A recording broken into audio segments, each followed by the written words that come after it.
ओम नमो भगवते वासुदेवाय। जय श्री कृष्ण। नमस्कार दोस्तों, स्वागत है आप सभी का हमारे चैनल भक्ति ज्ञान 108 के में। दोस्तों, आज मैं आपको अधिक मास की कृष्ण पक्ष की एकादशी परमा एकादशी व्रत की कथा और महत्व सुना रहा हूँ। कृष्णाय वासुदेवाय हरे परमात्मने प्रणत क्लेश नाशाय गोविंदाय नमो नमः। प्रिय भक्तगणों, धर्मराज युधिष्ठिर ने कहा, हे मधुसूदन, आपने सब एकादशियों की उपवास कथा सुनाई, अतः अब आप अंतिम एकादशी अधिक लौंद मास की कृष्ण पक्ष की एकादशी की उपवास कथा और कह सुनाई। इसका नाम, महत्तम और विधि भी बताएं। मैं आप में श्रद्धा भाव रखते हुए यह अंतिम अनुरोध करता हूं।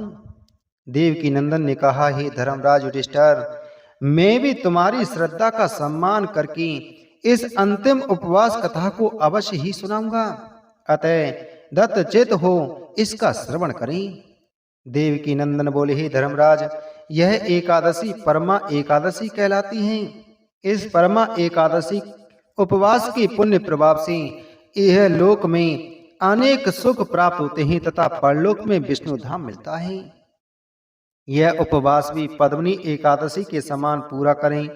हे कुंती पुत्र, इसकी एक अत्यंत ही मनोहारी कथा मैं तुम्हें कहता हूँ, अतः एकाग्रचित होकर सुने। यह घटना ऋषियों के साथ काम्पिल्य नगर में घटी थी। काम्पिल्य नगर में एक ब्राह्मण रहता था जिसका नाम सुमेधा था। उसकी पत्नी अत्यंत ही पतिव्रता थी। वह पूर्व जन्म के किसी पाप के दुष्प्रभाव से बहुत गरीब थी। उसे भीख मांगने पर भी नहीं मिलती थी। वह वस्त्रहीन रहकर भी पति सेवा में लीन रहती थी। स्वयं भूखी रहकर अतिथि को भोजन कराती थी। अपने पति से किसी भी वस्तु को प्राप्त करने की इच्छा नहीं करती थी।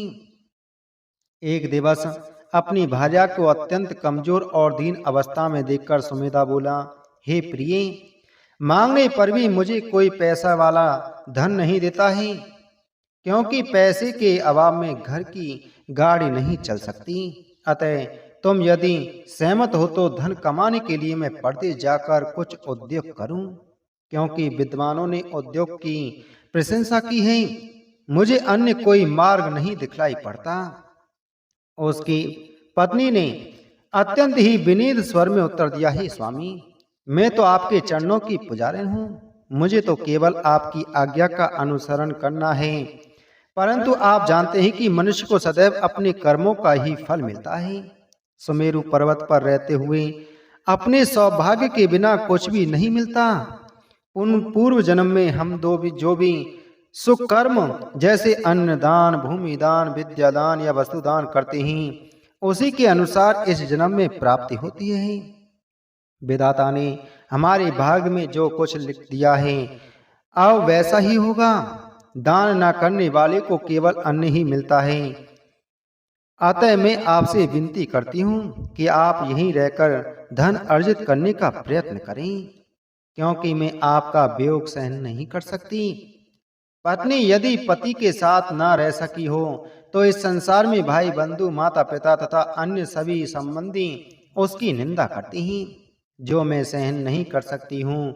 अतः मेरा आपसे फिर यही प्यार भरा अनुरोध है कि आप यहीं रहकर ही धन प्राप्ति के लिए प्रयत्न करते रहें। कभी आपको सफलता अवश्य मिलेगी। कुछ समय पश्चात कौंडिन्य ऋषि विहार करते हुए वहां आए।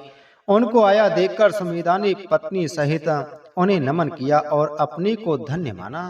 दोनों ने कहा, आपके दर्शन से हमारा जीवन सफल हो गया है। तत्पश्चात सुमेधा की पत्नी ने उन्हें बैठने के लिए आसन दिया तथा भोजन दिया। तब उस पति भक्त पत्नी ने ऋषि को अपनी दुख भरी कथा कह सुनाई। वह बोली, हे मुनि, आपके आने से हमारे सब दुख समाप्त हो जाएंगे। आप हमें कोई ऐसा उपवास या विधि बतलाएं जिससे हमारी दरिद्रता दूर हो सके। इस पर ऋषिराज ने उन्हें सांत्वना देते हुए कहा, हे पुत्री, तुम पति सहित अधिक लौंद मास की कृष्ण पक्ष की परमा एकादशी का उपवास श्रद्धा एवं विधि पूर्वक करें। इस प्रकार तुम्हारे सारे पाप जलकर राख हो जाएंगे, दरिद्रता की समाप्ति हो जाएगी, तुम अपने पति सहित सुख पूर्वक और आनंद में जीवन व्यतीत करोगी। इस उपवास में नित्य गान के साथ रात्रि जागरण करना चाहिए। महादेव जी ने कुबेर को इसी उपवास को करने के कारण ही कोषाध्यक्ष बना दिया था। राजा हरिश्चंद्र को स्त्री पुत्र सहित राज्य वापस दिलवा दिया था। ऋषि राज ने ब्राह्मण पत्नी को परमा एकादशी की पूर्ण विधि बतला दी। इसके साथ उन्होंने पंचरात्रि व्रत कर्म भी करने के लिए कहा, जो एकादशी उपवास से भी ज्यादा प्रभावकारी होता है। परमा एकादशी उपवास वाले दिन प्रातः ही स्नान करके पंचरात्रि उपवास शुरू कर देना चाहिए। 5 दिन तक जलहीन व्रत करने वाला अपने माता पिता व पत्नी सहित देवलोक प्राप्त करता है।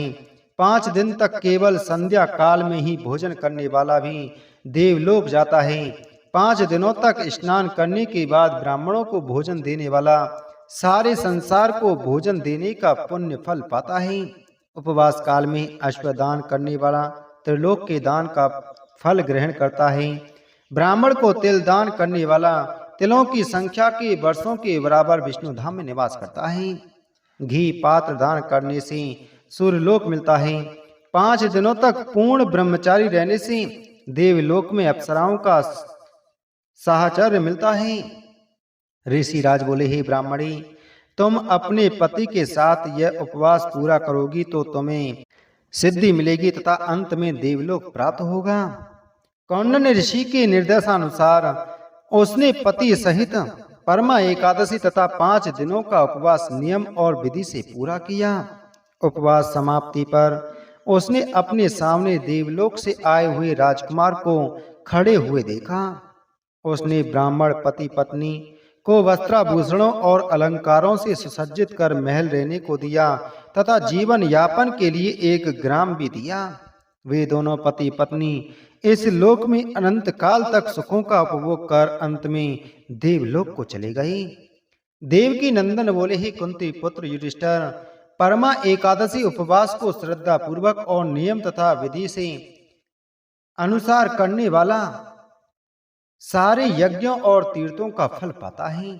जैसे मनुष्यों में ब्राह्मण, पशुओं में गौ, देवों में इंद्र श्रेष्ठ हैं, उसी प्रकार माहों में अधिक मास यानी लौंद मास श्रेष्ठ हैं। लौंद मास जिसे मल मास अर्थात पुरुषोत्तम मास भी कहा जाता है। इस माह में पंचरात्रि जागरण और परमा एकादशी उपवास तो और भी उत्तम होता है। पंचरात्रि का व्रत अधिक मास के कृष्ण पक्ष की एकादशी से लेकर के अमावस्या तक किया जाता है। यह उपवास सारे पापों का विनाश कर देता है। जो शारीरिक रूप से दुर्बल हैं, उन्हें एक एकादशी का उपवास तो अवश्य ही करना चाहिए।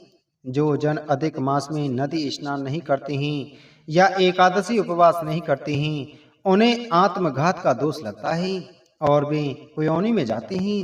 अतः प्रत्येक प्राणी को दुख निवारण एवं सुख की प्राप्ति हेतु एकादशी उपवास अवश्य करने चाहिए।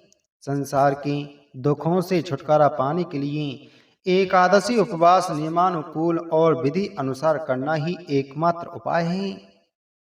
अतः हे युधिष्ठिर, मैंने तुम्हें समस्त एकादशियों के उपवास की विधि, नियम और महत्व बतला दिए हैं। अतः संसार वासियों को इनका उपवास जरूर करना चाहिए।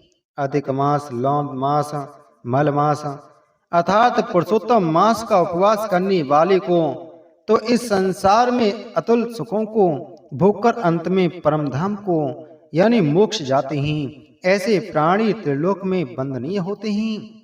इस एकादशी की कथा श्रवण करने मात्र से ही संसार में अनंत सुखों की प्राप्ति होती है और अंत में परम धाम प्राप्त होता है। बोलो एकादशी महात्म की जय। बोलो श्री कृष्ण चंद्र भगवान की जय।